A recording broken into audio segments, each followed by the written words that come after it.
नमस्कार दोस्तों, आपका एक बार वापस स्वागत आपके अपने YouTube चैनल में। दोस्तों, आज हम देखेंगे टाइट्रेशन के बारे में और जो सवाल हम कवर करेंगे, आखिर टाइट्रेशन क्यों करते हैं, क्या जरूरत है, टाइट्रेशन में जो ग्लासवेयर्स काम आते हैं उनके क्या नाम हैं, टाइट्रेशन करने का तरीका क्या है, या हम कह सकते हैं कि टाइट्रेशन कैसे करते हैं, टाइट्रेशन कितने तरह की होती है और ये N1V1 is equal to N2V2 क्या है। इन सभी सवालों का जवाब आपको इस वीडियो में मिलेगा। शुरुआत करते हैं दोस्तों टाइट्रेशन।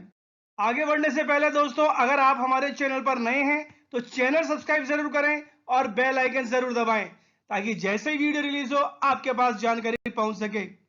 शुरुआत करेंगे हम टाइट्रेशन की परिभाषा से। दोस्तों, ये आपके पास कोई कंटेनर है और इसके अंदर एक सब्सटेंस घुला है, तो टाइट्रेशन का मतलब यह है कि it is a laboratory method of analysis used to find unknown concentration of an identified analyte।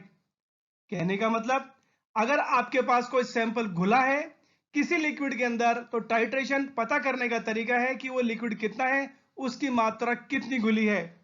इसके अलावा titration is also called as titrimetry. Titration को टाइट्रीमेट्री भी बोलते हैं। हिंदी में बात करें तो ये विश्लेषण का वो तरीका है जिसका उपयोग एक पदार्थ की मात्रा की जानने के लिए किया जाता है। Since volume measurements play a key role in titration, it is also known as volumetric analysis. दोस्तों, टाइट्रेशन में हम वॉल्यूम ही नापते हैं और अंत में वॉल्यूम ही आधार बनता है कंसंट्रेशन पता करने का, इसीलिए टाइट्रेशन को हम वॉल्यूमेट्रिक एनालिसिस के नाम से भी जानते हैं। दोस्तों, अगर हमारे पास कोई सॉलिड है और उसकी कंसंट्रेशन हमें पता नहीं कि कितनी मात्रा है, तो हम क्या करेंगे, हम यूज करेंगे वेइंग बैलेंस का। वो सॉलिड कितना भी हो, हम वेइंग बैलेंस पर रखकर आराम से मात्रा उसकी नाप सकते हैं कि वो कितना mg है या कितना ग्राम है। लेकिन यही क्वेश्चन अगर मैं आपको दूसरे तरीके से पूछूं कि आपका जो सैंपल है इस कंटेनर में और इस कंटेनर में घुला है, लेकिन कितना है, तो दोस्तों उसका जवाब है titration, which is a method of analysis used to find unknown concentration of an identified analyte। ये तो आपको पता है कि क्या घुला है, लेकिन कितना घुला है, इसका जवाब है दोस्तों टाइट्रेशन। अब हम देखेंगे टाइट्रेशन में यूज होने वाले ग्लासवेयर का नाम।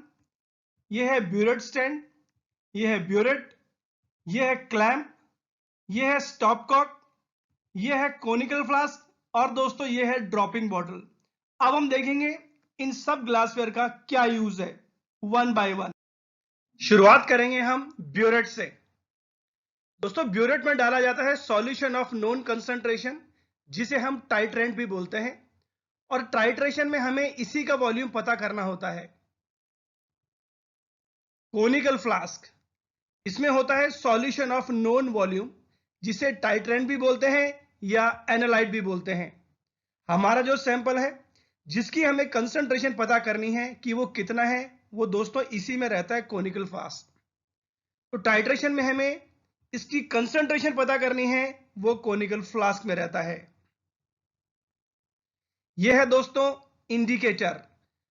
टाइट्रेशन में दोस्तों, जब टाइट्रेशन के दौरान ऊपर से नीचे ड्रॉप्स गिरती हैं ब्यूरेट से कोनिकल फ्लास्क में, कुछ समय बाद कलर चेंज होता है, उसे बोलते हैं एंड पॉइंट।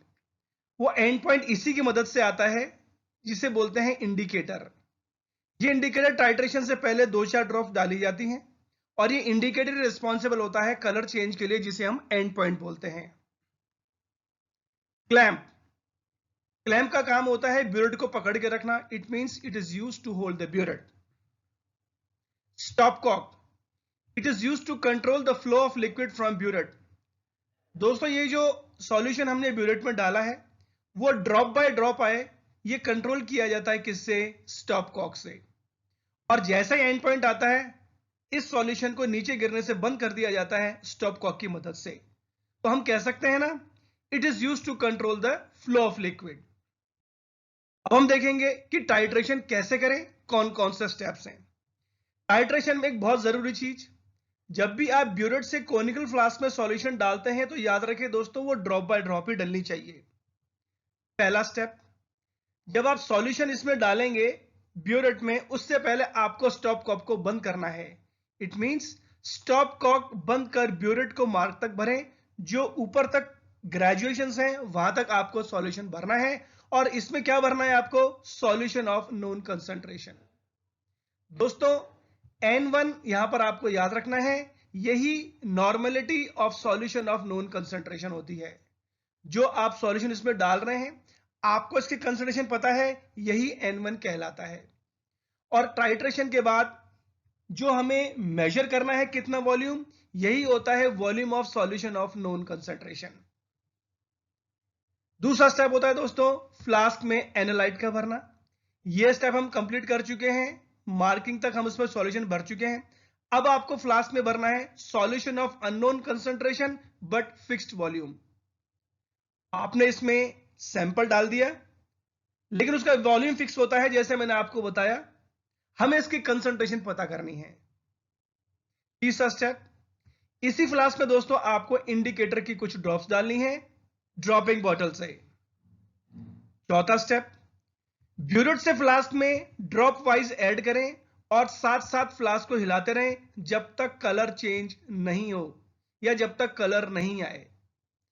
जैसा आप देख पा रहे हैं, ब्यूरेट से सॉल्यूशन नीचे कोनिकल फ्लास्क में ड्रॉप बाय ड्रॉप आ रहा है।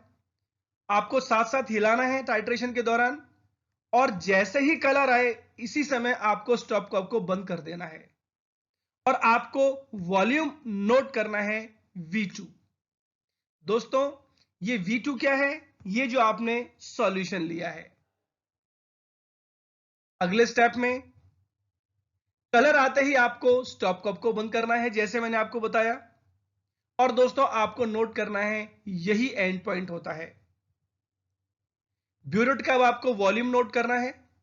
जहां पर एंड पॉइंट आया, कुछ मात्रा कम हुई होगी आपकी ब्यूरेट में से, आपको वही नोट करनी है। और दोस्तों वही V1 होता है।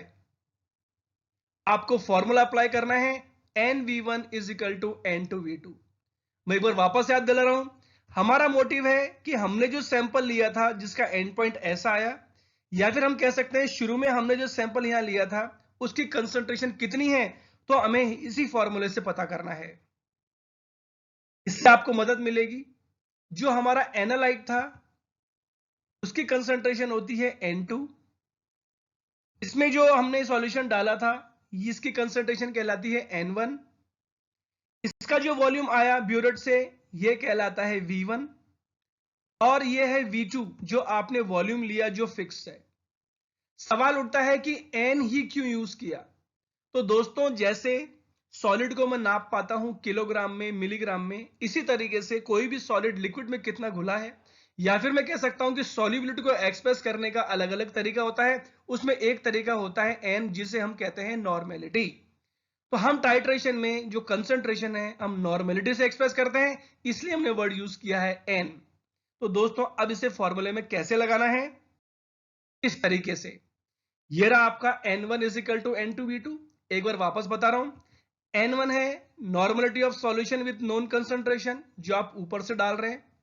V1 है volume of solution with known concentration, जैसे ही आपने एंड पॉइंट आया ऊपर से आपने नोट किया वही V1 है।